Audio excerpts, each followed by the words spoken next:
Desde este momento en la 36, cine, teatro, fotografía y más. Entreacto Cultural. A cargo del crítico Fernando Palumbo.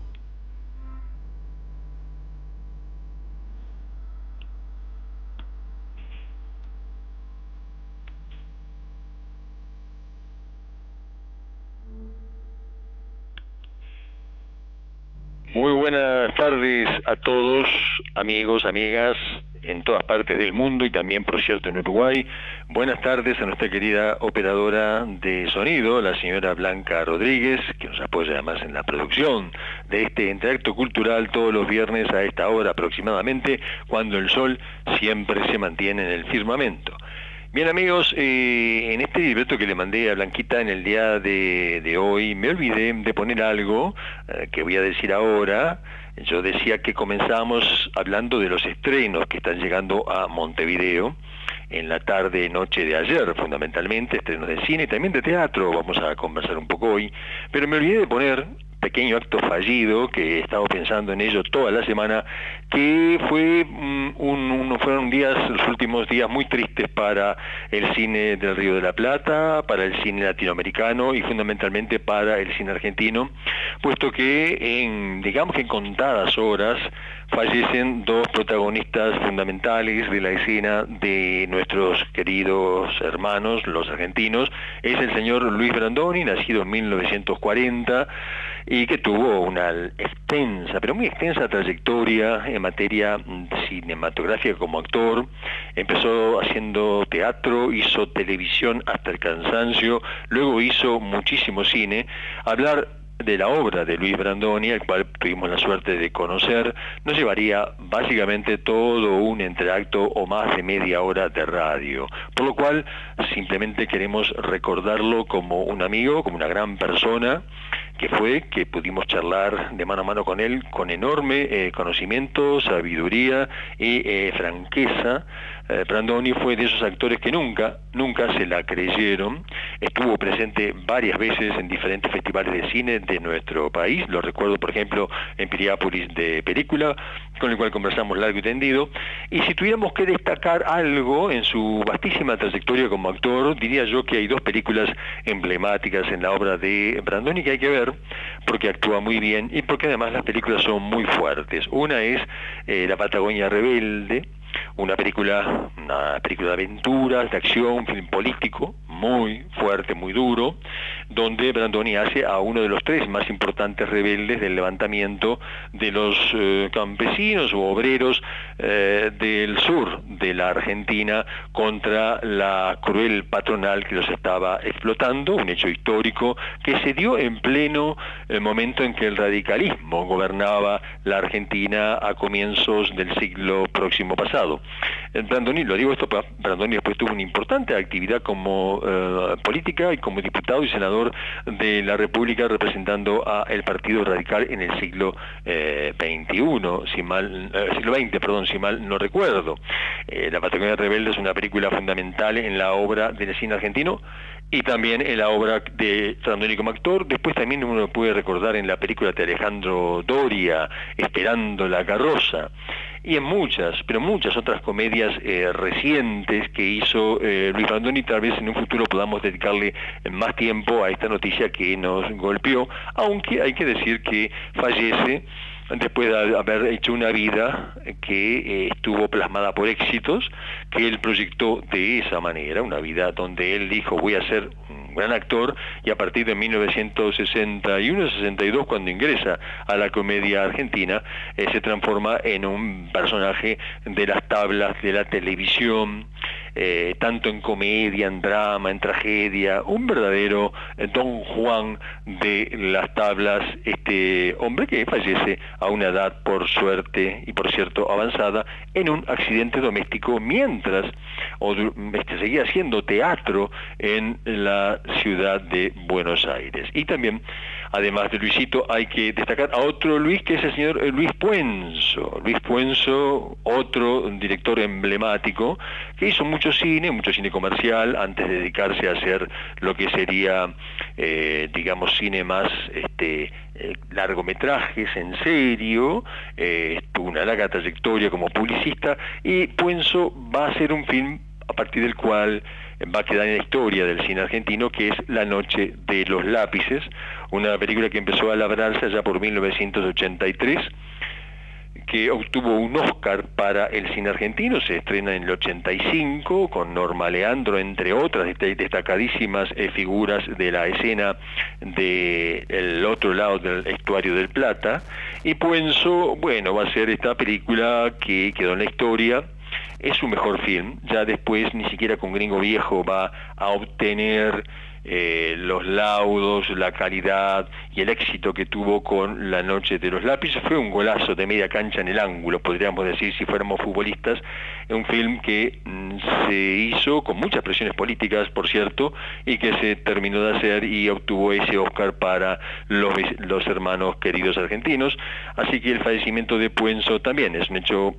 a tener en cuenta, como a tener en cuenta que a partir de esta película él va a filmar muchísimo en el país del norte, en los Estados Unidos de Norteamérica. Se le van a abrir las puertas del llamado Hollywood, o el llamado jet set cinematográfico internacional. Fallece esta semana, fue una doble noticia muy dura. Los tenemos que recordar antes de comenzar con la cartelera de estrenos para esta semana, que por cierto y por suerte es buena y les gustaría muchísimo tanto a Luisito Brandoni como también al señor Luis Puenzo. Dicho esto, entonces, amigos, y con los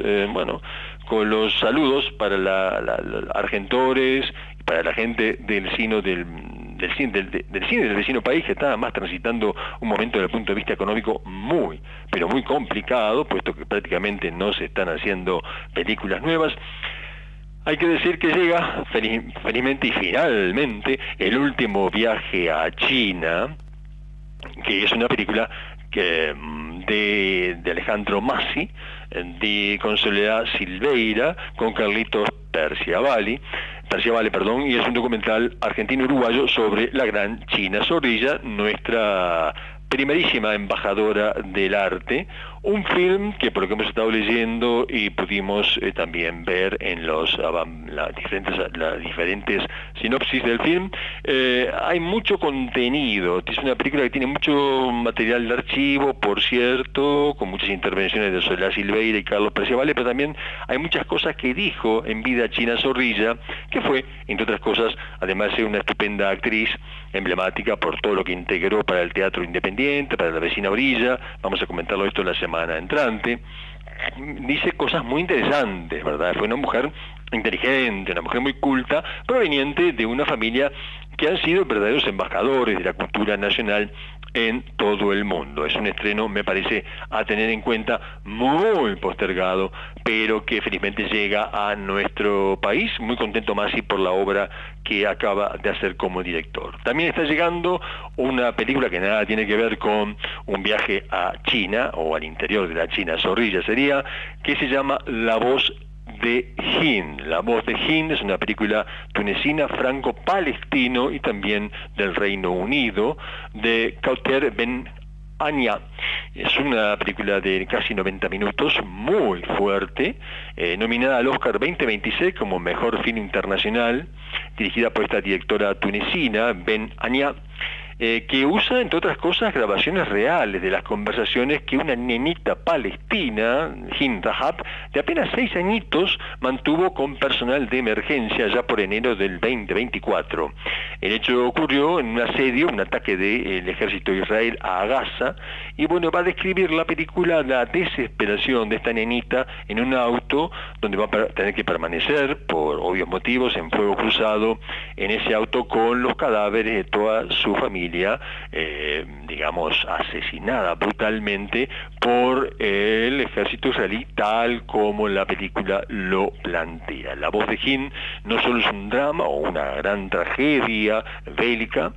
como que son casi todas las grandes películas bélicas, ¿verdad? Una tragedia bélica, sino que además también tiene elementos de cine experimental, puesto que incorpora inteligentemente grabaciones de esta nenita desesperada en ese auto, mientras las bombas, los cohetes y los tiros volaban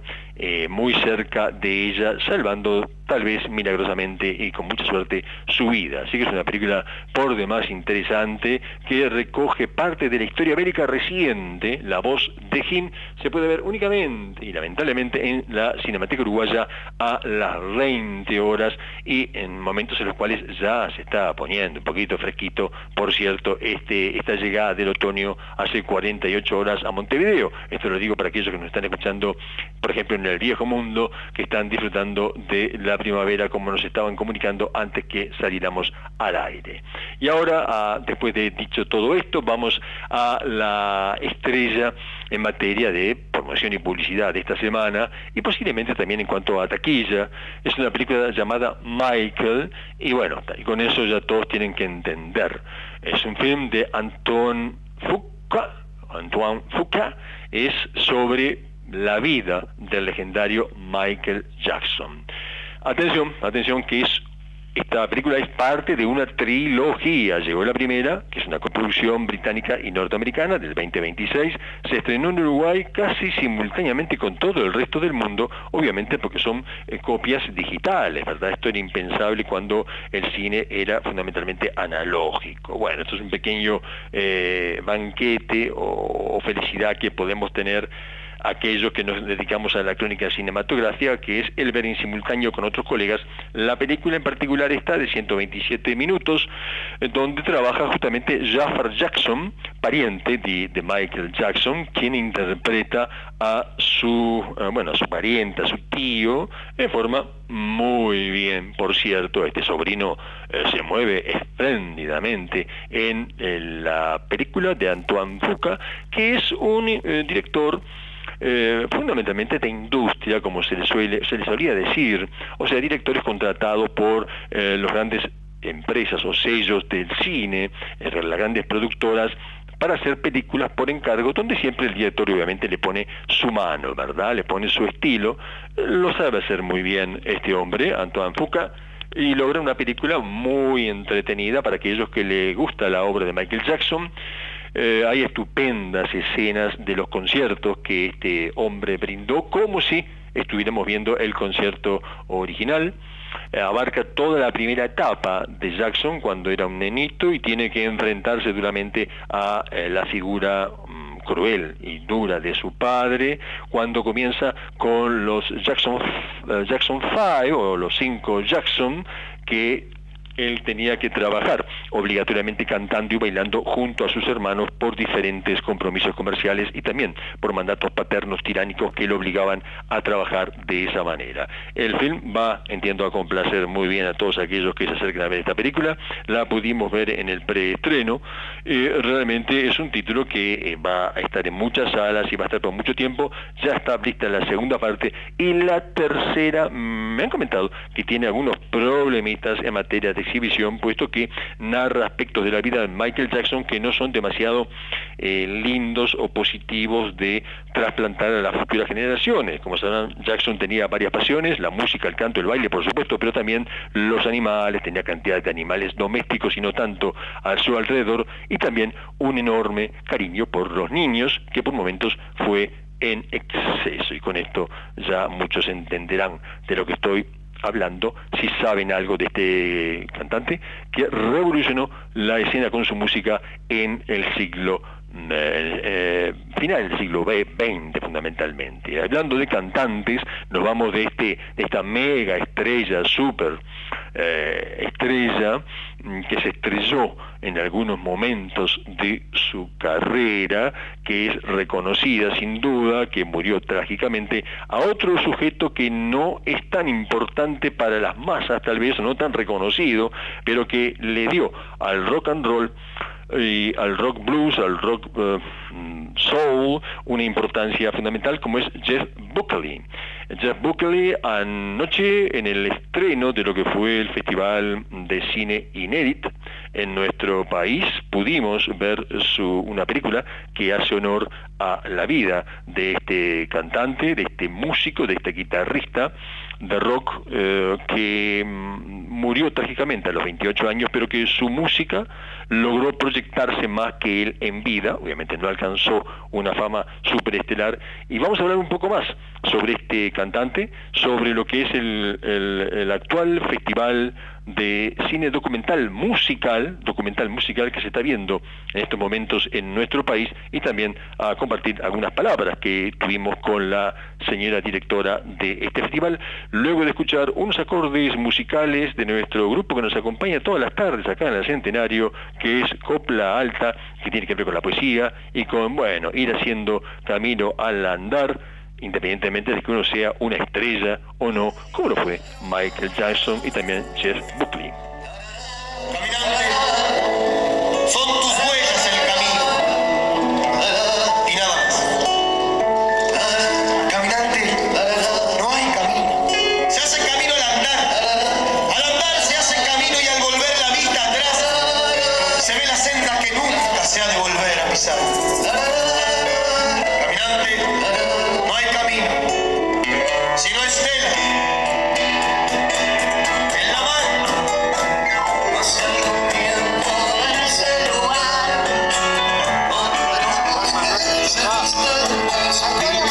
se oyó la voz del poeta gritar: caminante, no hay camino, se hace camino al andar. Estimados amigos, como estamos diciendo recién, anoche presenciamos en la Sala Cita Rosa la inauguración abierta a todo público de Inédit, un festival que llega ya 21 años en el mundo de los festivales de cine, un festival de cine documental musical. Acá está llegando por primera vez al Uruguay, esto es Inédit no editado Uruguay, número 1 por cierto, y vimos en esta película sobre Jeff Buckley, un hombre muy importante para la escena del rock en el mundo, y la película, además de ser un documental con una edición impactante, brillante, un gran comienzo, nos hace recordar que hay muchos sujetos que hemos olvidado y que han marcado la historia de la música. Es este el caso de uno de ellos, y además la película profundiza no solo en la Memphis, en el rock, en el blues de los 80 y 90, sino también se mete muy bien en la relación de este individuo con su madre, y cómo de alguna forma u otra él tuvo que pagar la culpa de haber sido hijo de una madre soltera adolescente, y esa relación que tuvo con su mamá, la cual nos cuenta gran parte de la película, y que independientemente de si se conoce o no a este cantante, uno va a entender mucho más sobre el rock, y sobre todo va a entender mucho más de cómo se tiene que hacer un documental que sea entretenido. Tuvimos la suerte de conversar justamente con la chilena, que es directora de este festival, largo y tendido. Vamos a tratar algunas cosas que pudimos hablar con ella y con algunos productores que estaban presentes, tanto de origen español como chileno, y bueno, le hicimos algunas preguntas que vamos a trasplantar, y vamos a escuchar qué nos responde Isabel Sichero, como por ejemplo, cómo nació la idea de hacer Inédit. Después, si considera que el documental como formato se ha beneficiado de sus historias sobre la música para mayor reconocimiento mundial en festivales, también qué lugar va a tener el audiovisual uruguayo en Inédit, y si piensa incluir una sección competencia en próximas ediciones en Uruguay, en el caso de que estas ediciones existan. Y también que nos cuente un poco qué documentales se podrán ver en esta primera edición, que va hasta el próximo domingo 26, inclusive ahora en salas de la lujosa actual Cinemateca Uruguaya. Con el apoyo invalorable de Blanco Rodríguez, escuchamos algunos minutos de esta respuesta de la directora, flamante directora de Inédit, que está por supuesto en nuestro país, y que tuvimos la suerte de conocerla a través de la gestión de Juan José Morialdo, ese hombre enamorado del cine y también y fundamentalmente de la música. Adelante, Blanca, con las declaraciones en exclusivo para Intelecto Cultural de la directora de Inédit 1 Uruguay.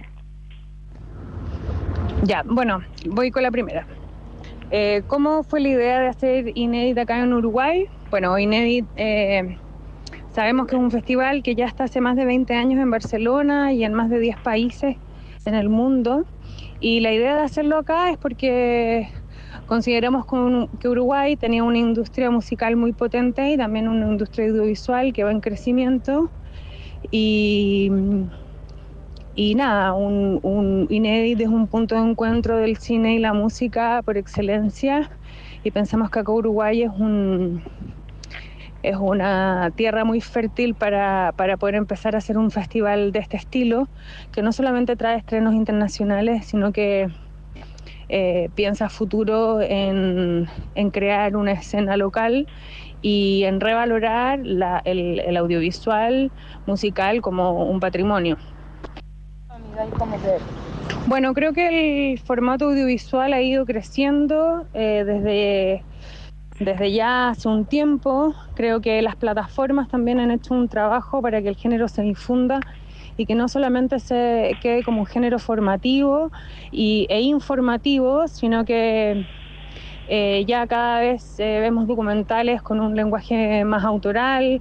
con narrativas propias, con puntos de vista que hacen pensar en la música o en la historia de la música no solamente como bien digo, como una historia lineal, sino que siempre hay descubrimientos y sobre todo la posibilidad de entrarse en el proceso creativo de los músicos. Es algo que siempre es interesante de ver. Es de alguna manera humanizar también estos ídolos que hemos tenido a lo largo de nuestras vidas, estos ídolos musicales, íconos musicales, humanizarlos un poco y entrar en su intimidad, entrar en sus secretos, entrar en su mundo. Y a nivel de dirección, bueno, cada vez más directores quieren quieren dirigir documentales musicales porque también es muy valioso el valor, valga la redundancia, que tiene el derecho autoral dentro del documental. Bueno, el audiovisual uruguayo en esta versión del Inédit solamente está invitado a participar y a ser parte de esta fiesta de inicio del festival acá en Montevideo, pero a futuro pensamos en abrir obviamente una convocatoria nacional, en abrir también Work in Progress para trabajarlos, para que el festival también pueda poner herramientas a nivel de mediación y a nivel de asesorías también para nuevos trabajos. Pensamos también que a futuro incluso podemos ayudar a producir piezas y obras que estén inconclusas y que puedan ser interesantes no solamente a nivel local, sino que a nivel internacional. Y abrir una convocatoria nacional significa también la posibilidad de que las obras uruguayas puedan viajar a los otros Inéditos en el mundo, sobre todo al de Barcelona. Bueno, en esta edición estamos presentando 6 de los documentales más interesantes que se han presentado en el último año en Inédit. Tenemos a los grandes de la historia de la música, John Lennon y Yoko Ono, Brian Jones de los Rolling Stones, Michel Gondry, el padre del videoclip, también un poco entrando a la era de MTV, esta generación que ya perdió esta plataforma donde antes era tan preciado ver videos de nuestros ídolos musicales. También está Joan Baez, que es un documental que se interna dentro de una vulnerabilidad del artista, que vemos su lado político y su lado más frágil. Y bueno, Pablo Milanés, a nivel latinoamericano, la importancia de este cantautor cubano, también su mirada política, también su postura política, un documental dirigido por su hijo, el cual nos deja ver también la intimidad de él, como su carrera musical y sus éxitos a nivel mundial. Y bueno, ya empezamos con un peliculón dirigido por Amy Berg, la misma directora que dirigió Janis, documental hermoso de Janis Joplin, narrado por Cat Power, que hoy día nos muestra un diario íntimo, un diario de vida de Jeff Buckley, este gran cantautor de los 90 que tuvo una vida muy corta, pero que tuvo un éxito muy grande y que hoy día lo recordamos con este documental que tiene una sensibilidad muy especial. Eso, esperamos que el próximo fin de semana puedan todos disfrutar de estos documentales que, más allá de ser buenas películas, son muy buenas historias. Y bien, amigos, entonces escuchamos las palabras de la directora de este festival de cine, que una vez más, como siempre, estamos cubriendo, ¿verdad? Somos de los pocos cronistas que cubre toda la temporada cinematográfica y casi toda la teatral, pero también estamos siempre presentes en los festivales que se van haciendo en nuestro país, promocionándolos, y tuvimos la palabra justamente de la directora recomendando títulos de interés. Yo recomiendo el documental de Pablo Milanés, fundamentalmente. También recomiendo el documental sobre los Stones y Brian Jones, que está realmente impactante, y por supuesto el documental de John y Yoko Ono. Para ir redondeando nuestro interacto del día de hoy, saliendo del mundo del cine, tenemos que decir que el Teatro El Galpón, esa institución gigante en el centro de Montevideo, centro Cordón, hoy no, pero sí mañana de noche estrena una obra del gran y también gigante llamado Luigi Pirandello, gran estupendo dramaturgo, cuentista. La obra se llama Los Gigantes de la Montaña, es uno de los títulos más fuertes de él, que tiene que ver sobre una reflexión profunda, filosófica, de lo que el arte puede y hace con la sociedad y para qué sirven los artistas en la sociedad. Otro título que se agrega a el que hace 2 semanas se estrenó el Teatro Galpón, Los Terraplanistas, una obra de autor nacional dirigida por un uruguayo también, que tiene que ver con esto que aparece en la fake news en torno a si existe o no la posibilidad de que la Tierra sea plana, y toda una serie de inventos más que se pueden ver en la internet en torno a cómo sería en realidad nuestro planeta. Una obra que se ríe un poco de los inventos que aparecen en el mundo de la internet. Y para ir redondeando y no pasarnos un solo minuto, hay que decir que ayer fue el Día del Libro, se conmemoró el Día del Libro, y que hoy de noche, a partir de la hora 20, en la Art Gallery de London, que está ubicada en lo que es la Galería de London del Uruguay, de acá de Montevideo, va a haber un homenaje a este Día del Libro, un importante sentido homenaje, por cierto, donde algo así como 10 poetas vamos a recitar algunos poemas de nuestra autoría, poetas que no somos famosos como otros que tienen la suerte de serlo aquí en Uruguay, pero es una forma que tiene Art Gallery para de alguna manera recordar la importancia del creador. No olvidemos que no este martes, sino el otro martes se festejó el Día de la Creación y del Creador en el mundo, y ayer fue el Día del Libro, y hoy en la Gallery se va a festejar a través de la poesía, nada más y nada menos que de la poesía, ese arte tan particular, tan acotado y relacionado con el libro.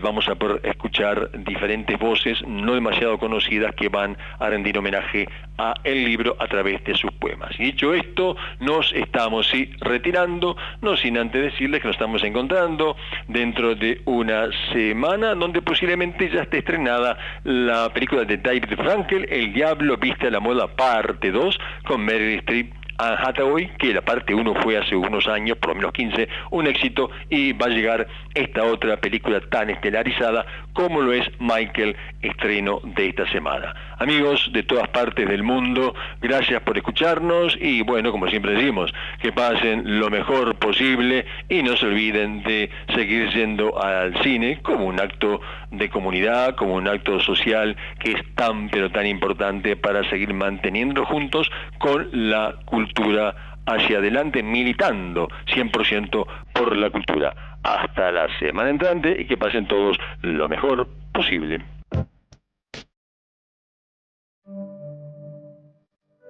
Fernando Palumbo vuelve a la Centenario el próximo viernes a las 5 de la tarde, cuando el sol ilumine nuevamente el entreacto cultural.